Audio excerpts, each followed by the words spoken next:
اعوذ باللہ من الشیطان الرجیم بسم اللہ الرحمن الرحیم۔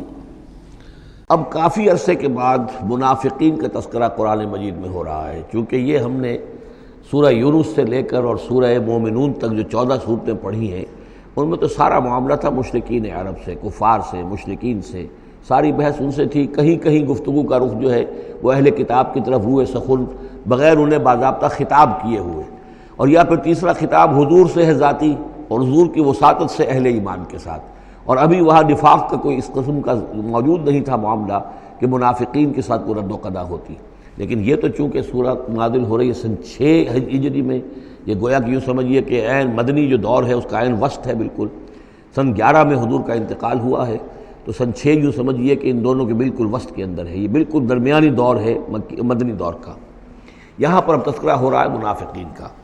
لقد انزلنا آیات مبینات، ہم نے نازل کی ہیں روشن آیات۔ واللہ یہدی من یشاء الی صراط مستقیم، اور اللہ تعالیٰ ہدایت دیتا ہے جس کو چاہتا ہے سیدھے راستے کی طرف۔ وَيَقُولُونَ آمَنَّا بِاللَّهِ، اور کچھ لوگ وہ بھی ہیں جو کہتے ہیں ہم ایمان لائے اللہ پر، وبالرسول، اور اللہ کے رسول پر، وَأَطَعْنَا، اور ہم نے اطاعت قبول کی۔ ثُمَّ يَتَوَلَّىٰ فَرِيقٌ مِّنْهُمْ، پھر ان میں سے ایک جماعت جو ہے پیچھ موڑ کر جاتی ہے، مِن بَعْدِ ذَلِكَ، اس کے بعد، یعنی اب اس کے بعد یہ سب کچھ کہہ کر قول و قرار کر کے اطاعت کا یہاں دم بھر کر جاتے ہیں، لیکن پھر طرز عمل ان کا کچھ اور ہوتا ہے۔ وَمَا أُولَٰئِكَ بِالْمُؤْمِنِينَ، اور یہ لوگ حقیقی مومن نہیں ہیں۔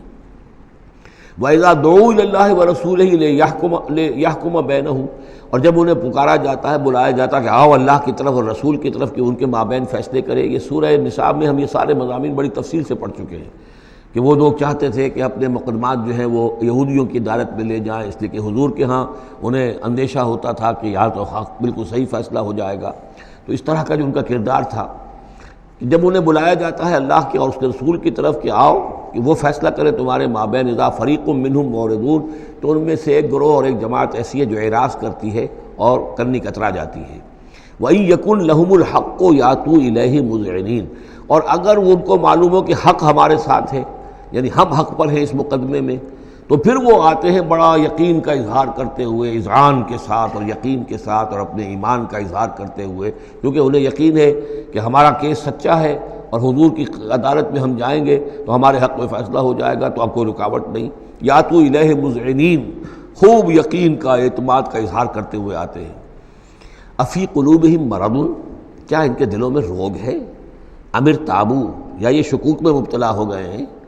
ام یخافون ان یحیف اللہ علیہم، یا انہیں یہ اندیشہ ہے کہ اللہ تعالیٰ جو ہے ان کے ساتھ ناانصافی کرے گا، ورسولہ، و اس کے رسول، بل اولئک هم الظالمون، نہیں بلکہ حقیقت میں یہی ظالم ہیں۔ ایمان کی اصل حقیقت سے چونکہ یہ محروم ہے، لہذا ساری غلطی ان کے اپنے کردار میں ہے۔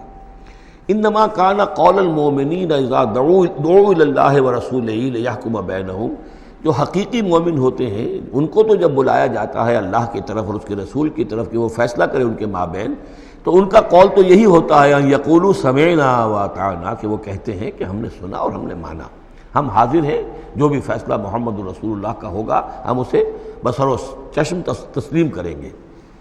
انما کان قول المؤمنین اذا دعوا الی اللہ ورسولہ لیحکم بینہم ان یقولوا سمعنا واطعنا وَأُولَٰئِكَ هُمُ الْمُفْلِحُونَ، اور یقیناً وہی لوگ ہیں جو پھر فلاح پانے والے ہیں۔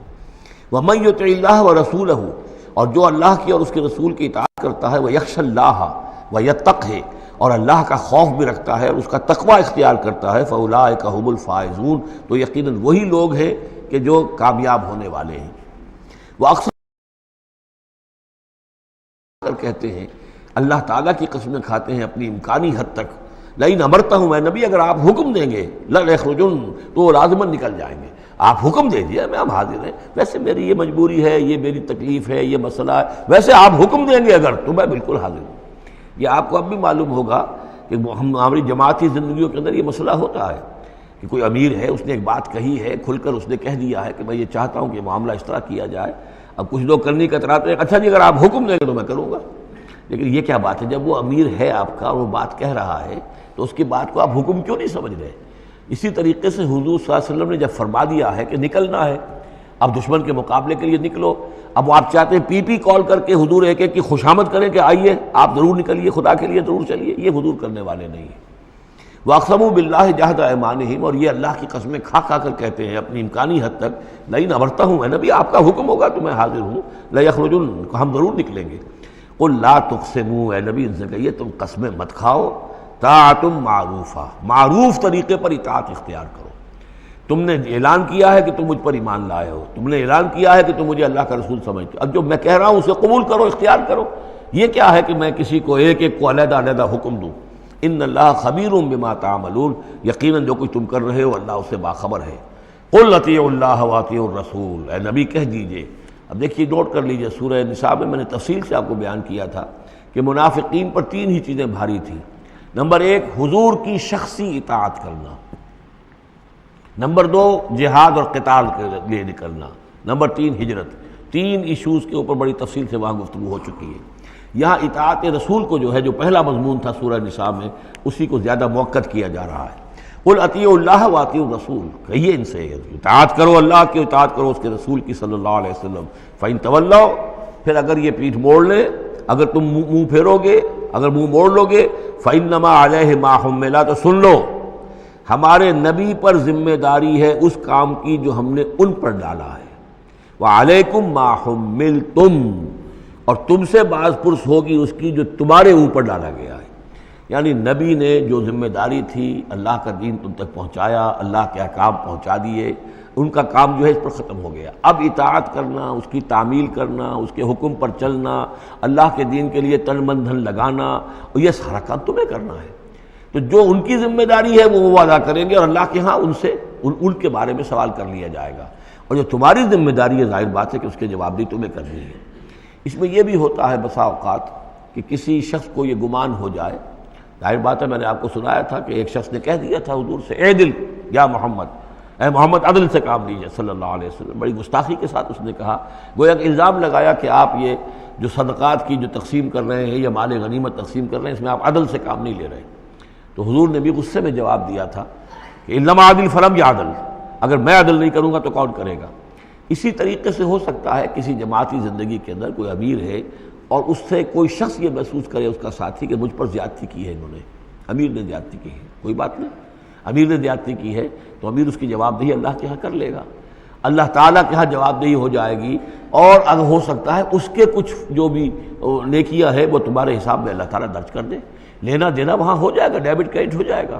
لیکن اس کا مطلب یہ ہو کہ ناراض ہو کر بیٹھ رہا ہو کہ اب اپنی ذمہ داریاں ادا نہیں ہو رہی، تو پھر تو جواب دہی تمہاری ہو جائے گی اللہ کے ہاں، ایکسپلیشن کال تمہاری ہو جائے گی کہ ناراض ہو کر بیٹھ رہے ہیں کیونکہ انہوں نے میرے ساتھ یہ کیا ہے، لہذا میں بس اب کام کچھ نہیں کروں گا۔ یہ تو گویا کہ ایک منفی طرز عمل ہے، تمہیں جواب دہی کرنی ہے اپنے فرائض کی، اپنی ذمہ داریوں کی۔ تو یہ جماعتی زندگی سے متعلق بعض بہت اہم ہیں جو مباحث اس سورہ مبارکہ میں آئے ہیں، اور ان میں سے بعض ہمارا جو منتخب نصاب نمبر 2 ہے، جو اس سورہ مبارکہ کی آخری آیات ہیں، وہ اس کے ایک درس کی حیثیت سے اس میں شامل ہے۔ جو جماعتی زندگی جو ہے، جب ایک جماعت بنانی پڑے گی، اگر دین کا کام کرنا ہے تو اکیلے اکیلے تو نہیں ہو سکتا، جماعت کا نظم ہو، ایک ڈسپلن ہو، ایک حزب اللہ وجود میں آئے، جو سورہ مائدہ میں ہم دیکھ آئے ہیں، فَإِنَّ حِزْبَ اللَّهِ هُمُ الْغَالِبُونَ، غلبہ جو ہے تو وہ حزب اللہ کو اللہ تعالیٰ دیتا ہے، ید اللہ علی الجماعہ، جماعت کے اوپر اللہ کا ہاتھ ہے، جماعت کی کو اللہ کی نصرت اور تائید حاصل ہوتی ہے۔ اس جماعتی زندگی کے بعد ایسے نفسیاتی معاملات ہوتے ہیں، اور اس کے اندر بعض ایسے حساس مسائل ہوتے ہیں کہ جن کے بارے میں بڑی عمدہ رہنمائی دی گئی ہے مختلف مقامات پر، ان پر ہم نے پھر مرتب کیا ہے منتخب نصاب، مطالعہ قرآن حکیم کا منتخب نصاب نمبر 2۔ قل اطیعوا اللہ واطیعوا الرسول، ان پر جو ذمہ ہے وہ ان کی اپنی ذمہ داری کا، اور جو تمہارے اوپر جو بوجھ ہے، جو تمہاری مسئولیت ہے، وہ تمہاری ذمہ داری کی۔